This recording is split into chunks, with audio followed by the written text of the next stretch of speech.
Aika monet tietävät, että pohjoinen napapiiri on raja, jossa yöttömän yön tulisi kestää vuorokauden verran.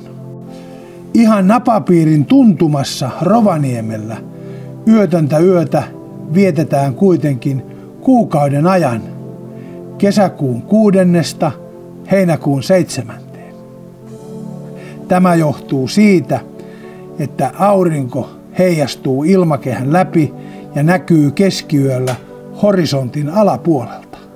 Tonttukronikoiden mukaan auringon paistaminen Lapin yössä on päivänselvä juttu. Auringon valoa ja lämpöä tarvitaan tulevan kaamoksen seikkailuja varten. Niinpä jo aikapäiviä sitten tontut nikkaroivat syvälle napapiirin uumeniin valtavan koneiston. Sen tehtävänä on pitää maapallo oikeassa kulmassa aurinkoon nähden. Sen vuoksi yötön yö kestää täällä napapiirillä kokonaisen kuukauden.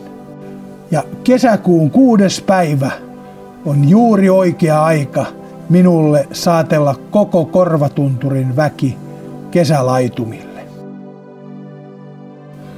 Sydänkesällä auringon valo ja hehku varastoituvat minun ja tonttujen mieliin ja naururyppyihin.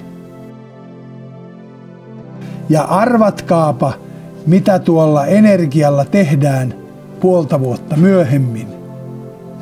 Jos ette tiedä, niin kysykää vaikka lapsilta. He kyllä tietävät, mikä on talven paras päivä ja miksi.